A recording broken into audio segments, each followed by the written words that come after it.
오늘 누가복음 11장 1절에서 13절의 말씀으로 기도 내리사랑이라는 제목으로 함께 은혜를 나누겠습니다. 우리 신앙생활에 있어서 가장 중요한 부분을 차지하는 것이 기도 생활인데, 오늘 이 본문은 예수님께서 우리에게 기도문을 가르쳐 주신 주기도문의 내용들이 들어있기도 합니다.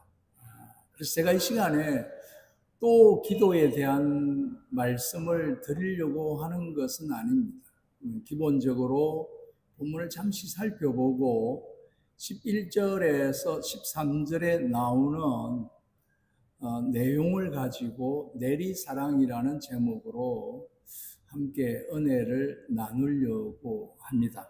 오늘 본문을 보면 우리 주님께서 한 곳에서 기도하셨습니다. 그래서 1절에서 4절까지가 주님이 가르쳐 주신 기도의 내용들입니다. 예수님께서 기도하는 장면을 목격한 제자 중에 하나가, 주여, 요한이 자기 제자들에게 기도를 가르친 것 같이 우리에게도 가르쳐 주옵소서라는 요청을 합니다. 그래서 저 유명한 너희는 기도할 때 이렇게 하라 하면서 주님이 가르쳐 주신 기도에 대한 내용이 오늘 본문에 있습니다. 주님은 우리에게 꼭 필요한 것들을 기도하라고 가르쳐 주셨습니다. 주님이 가르쳐 주신 기도에 일용할 양식의 문제, 또 용서의 문제, 시험에서 승리와 보호의 문제 등이 포함되어 있습니다. 그러나 이것이 주님이 가르쳐 주신 기도의 초점은 아닙니다. 그러면 주님이 가르쳐 주신 기도의 가장 중요한 핵심이 어디 있느냐 하면은 그것은 첫머리 부분에 있습니다. 우리가 하나님을 아버지라고 부를 수 있게 하는 하나님과의 영적 관계에 있음을 시작할 때 하나님 아버지 이렇게 하며 기도를 하게 하는 내용들입니다.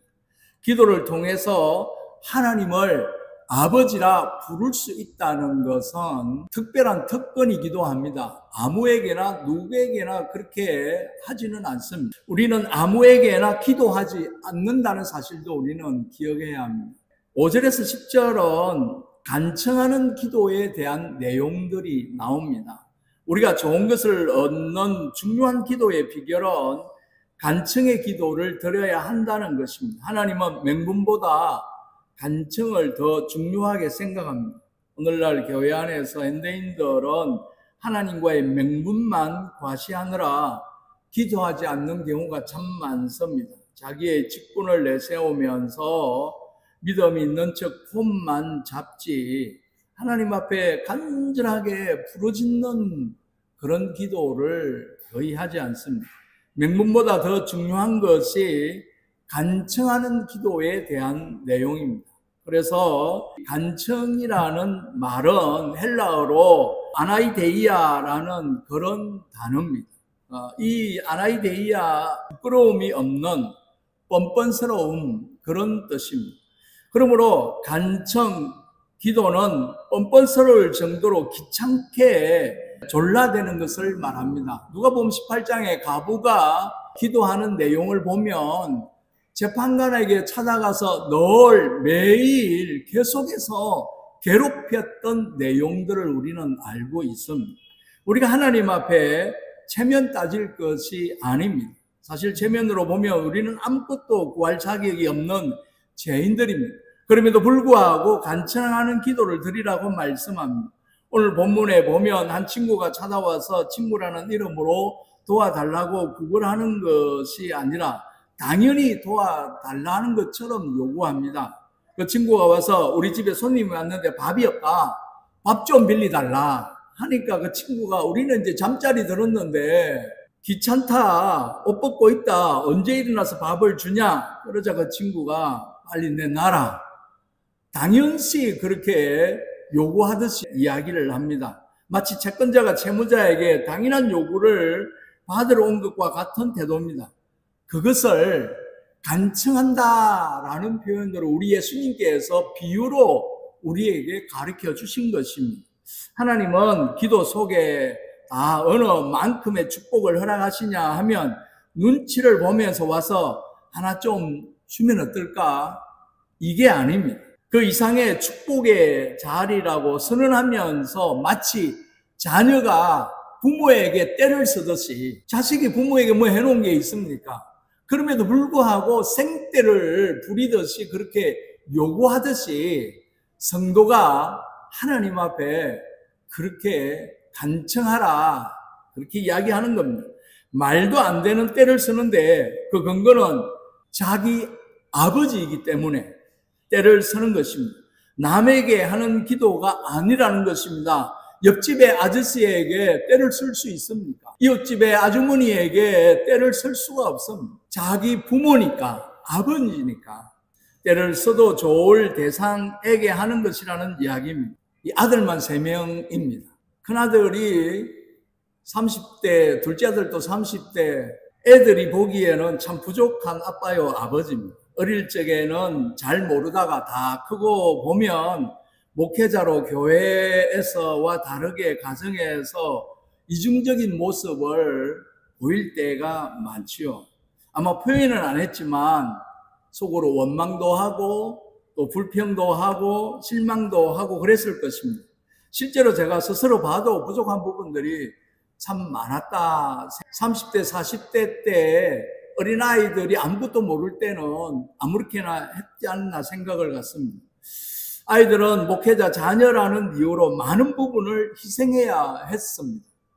또 강요했던 부분들이 참 많습니다. 신발을 하나 사도 메이커를 사면 안 되겠다는 생각들을 가지기도 하고, 학원을 좋은 데 보내고 싶어도 보내면 성도들이 어떻게 생각할까 눈치도 보이고 그런 때가 있었습니다. 그런 부분에 아빠로서 잘못된 모습들이 참 많았습니다.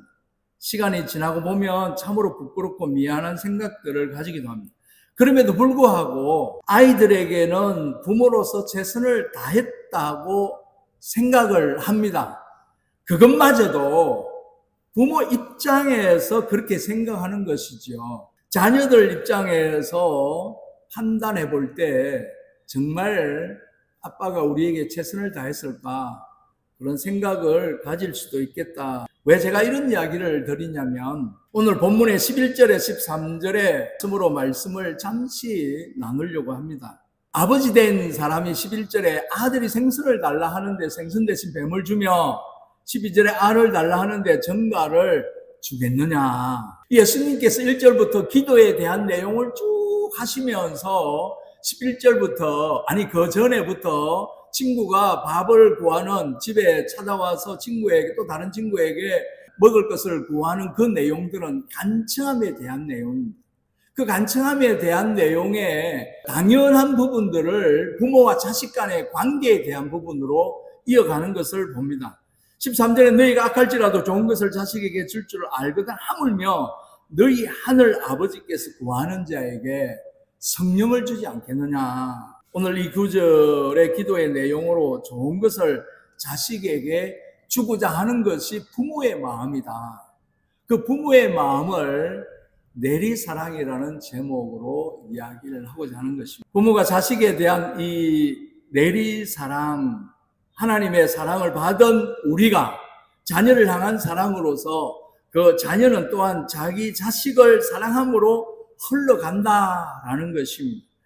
물을 그대로 두면 아래로 흘러가듯 사랑도 그대로 두면 아래로 흘러가기 마련입니다. 자식을 기르는 것은 무언가 대가를 바라고 하는 것이 아니라 그저 내 자식이기 때문에 본능적으로 아래로 흘러내리가는 내리사랑이기 때문인 것입니다. 그리고 그들에게 받은 대가는 양육이 다 끝난 후에, 내리사랑이 다 끝난 후에 따로 받는 것이 아니라 자식을 기르는 동안 그 속에서 맛본 모든 기쁨 있잖아요. 아이들이 부모 앞에서 재롱 떨고 웃고 그럴 때 얼마나 기쁘고 좋습니까? 그 감동이 바로 그 양육의 수고와 사랑에 대한 대가인 것입니다. 즉 기르면서 이미 자녀들에게 효도를 다 받았다는 것입니다. 우리말의 내리사랑이라는 이 단어, 국어사전에는 이를 손 윗 사람이 손 아래 사람을 사랑하는 것, 그런 사랑, 특히 자식에 대한 부모의 사랑을 이런다고 말합니다. 내리사랑을 도대체 누가 만들었을까? 이건 오리지널 우리 한국말이거든요. 예전에 이웃집에 누가 살고 숟가락이 몇 개인지 알 정도로 이웃 간의 관계가 가까웠습니다. 명절이면 당연히 자녀들이 부모를 찾아와서 인사를 드리고 조상의 묘에 성묘도 드리는데 자식이 오지 않는 집이 있었습니다. 이를 알게 된 옆집 아저씨가 김영감, 명절인데 그 집 자식들은 왜 안 와? 그렇게 묻자 한편 미안하기도 했지만 이 자식을 보호해야 되겠다는 마음에 이 김영감은 손주들이 일이 있어서 못 오는데 내리사랑이잖아. 자기 자신을 두둔하면서 자기 손주들에게 일이 있어서 못 온다라는 이야기를 하면서 내리사랑에 대한 이야기를 한 것입니다. 내리사랑이라는 단어는 자식을 보호하기 위해 부모들이 사용하는 단어로 보여지는 것입니다. 그런데 시간이 지나면서 언제부터인가 부모님께서 사용해야 하는 내리사랑이라는 단어를 자식이 먼저 사용하는 데 있습니다. 본인은 자식들과 맛있는 음식을 먹으러 다니기도 하고 여행을 다니기도 하고 자신의 오늘이 있도록 키워주신 그 부모님에게는 쇼핑이나 택배로 맛있는 음식을 보내드릴 수도 있고 한 달에 한 번쯤 부모님과 당일치기 여행이라도 가는데 안부 전화만 합니다. 그래서 혼자 중얼거리는 말이 내리사랑이잖아요. 자식이 부모에게 이야기를 합니다. 세계 어느 나라 사람도 모두 공통적인 것은 부모가 자녀를 사랑하는 마음은 똑같습니다. 심지어 짐승들조차도 부모가 자녀 사랑하는 모습이 TV를 통해서 볼 때 가슴이 찡할 때가 있습니다. 우리나라 사람들 또한 부모가 자녀 사랑하는 마음이 남달라서 외형적으로 특이하게 보이는 경우들이 있습니다. 때로는 너무 지나쳐서 자기 자신만 귀하게 여기다 보니 돌출 행동을 서슴없이 할 때도 있습니다. 부모가 자녀에 대한 사랑하는 방식이 남달라서 어려서부터 가정에서 절제를 지켜주지 못하는 때도 있습니다. 부모가 자녀를 사랑하는 마음은 이스라엘에게도 마찬가지입니다. 오늘 우리가 읽었던 본문에 너희 중에 아버지 된 자로서 누가 아들이 생선을 달라 하는데 생선 대신 뱀을 주며 알을 달라 하는데 전갈을 주겠느냐 그렇게 이야기합니다. 그러한 부모는 세상에 없다는 것입니다. 특이하게 자녀를 양육하는 사람들 중에는 있을지 모르지만 보편적인 가정에서는 일어나는 이런 일들을 예수님께서 예화로 말씀을 하신 것입니다. 기본적으로 자녀를 사랑하는 부모는 어떻게 해서라도 자녀가 먹고 싶어 하는 것 구해주는 것입니다. 아니, 부모는 자녀가 달라 하는 것보다 더 좋은 것으로 줍니다. 제가 아이들에게 너희들이 아빠한테 요구한 것에 대해서 내가 안 돼, 못해 라고 말한 적이 있니? 그렇게 한 번씩 묻습니다. 전 단 한 번도 아이들이 원했던 것에 대해서 거절한 적이 없습니다. 학원 못 갑니다. 학원 안 갈래요. 이러면 가지 마라. 학원 보내주세요 하면 보내주고 뭘 사달라 하면 한 번도 거절한 적이 없었습니다. 물론 머릿속으로 돈 계산하고 또 주변 사람들, 성도들 생각하고 이런 많은 부분들이 있었지만 단 한 번도 거절한 적이 없습니다. 큰 놈 대학교 고등학교 졸업하고 대학교 안 가고 호주 가겠다고 해서 그래 가라. 가고 둘째도 대학교 입학하고 장학금 받고 잘 다니다가 한 학기 딱 그만두고 나도 형님 따라 호주 가겠습니다. 가라. 선택에 대해서 책임은 자기에게 지도록 했습니다. 막내도 초등학교 5학년 때부터 랩 하겠다고 했습니다. 랩 해라. 그리고 초등학교 5학년 때부터 일주일마다 서울 올라갔다 내려갔다 혼자 그랬어요. 지금도 그러고 있어요. 하고 싶어 하는 것에 대해서 원하는 것에서 단 한 번도 거절한 적이 없습니다. 대신 선택에 대한 책임은 너가 져라. 그렇게만 이야기를 했습니다. 부모가 자식에 대한 교육 방식에 대한 여러 가지가 있습니다만은 저는 그랬습니다. 이러한 내용을 예를 들어서 말씀하시는 예수님의 의도, 부모가 자식을 사랑하고 요구하는 것에 대해서 더 좋은 것을 주고자 하는 부모의 마음, 오늘 본문 말씀 앞부분에 예수님이 기도라는 주제를 가지고 제자들에게 말씀한 것을 봅니다. 그러므로 오늘의 말씀도 기도라는 주제에 포함되는 내용입니다. 예수님이 예를 들어서 하신 말씀은 세상에서 자녀를 향한 이 아버지의 사랑하는 마음을 헤아려 살피므로 하나님 아버지의 사랑의 마음을 헤아려 살피도록 하시기 위한 것이지 않겠는가. 기도는요, 우리가 하는 것입니다.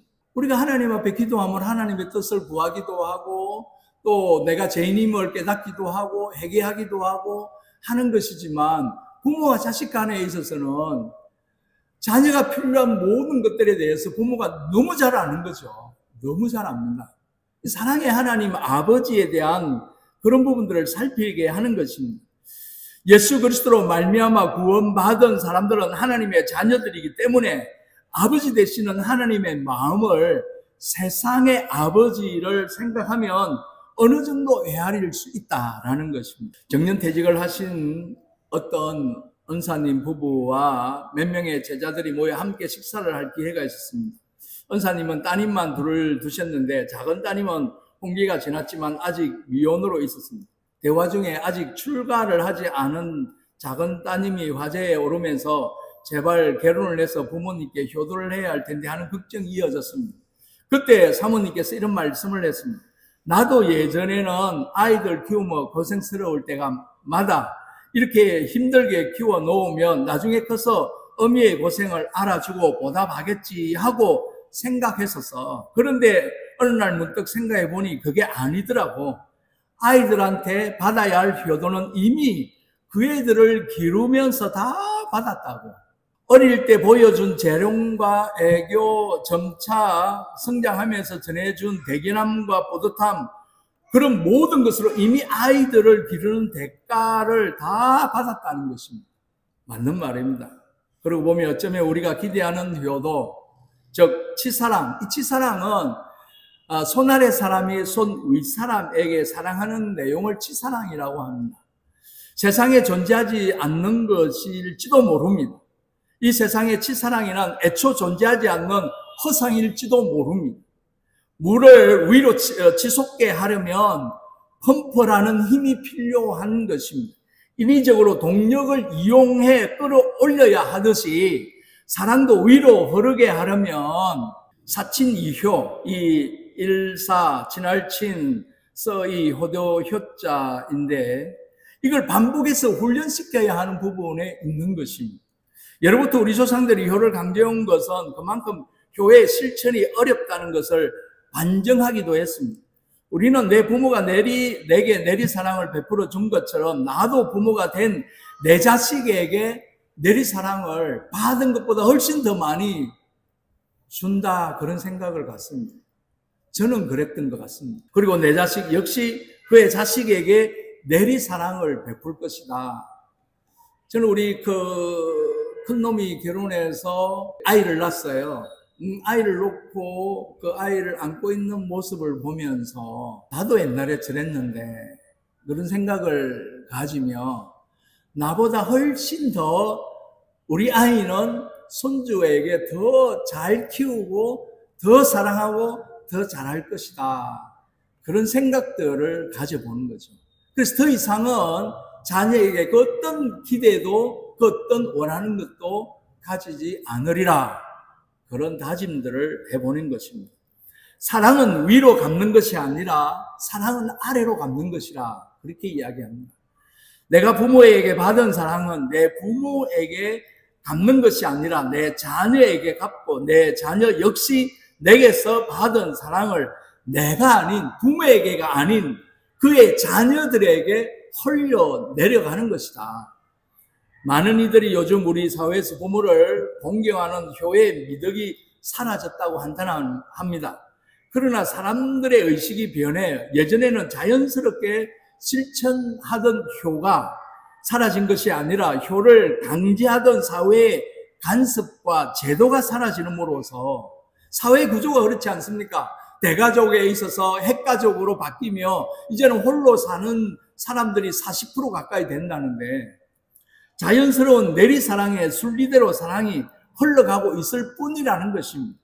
그러나 이런 논리가 부모에 대한 부양 책임에 완전한 면죄부를 주는 것은 아닙니다. 오히려 그냥 자연적인 상태에서 치사랑이 될 수 없기 때문에 이 사회적 구조가 사랑이 위로 갈 수 없기 때문에 내리사랑으로 흘러내리는 사랑의 물살을 치사랑으로 바꾸기 위해서 부단한 노력과 교육이 필요했던 것들이 옛날에는 있었습니다.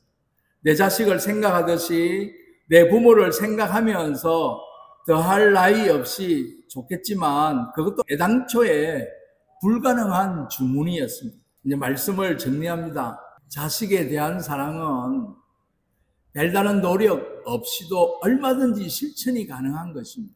내가 내 자식을 사랑하는데 무슨 노력이 필요합니까? 부모가 자식을 사랑하는데. 부모에 대한 사랑은 특별한 노력이 요구되는 것입니다. 그런 차원에서 노력을 게을리하지 말아야 되는 부분이지 않느냐.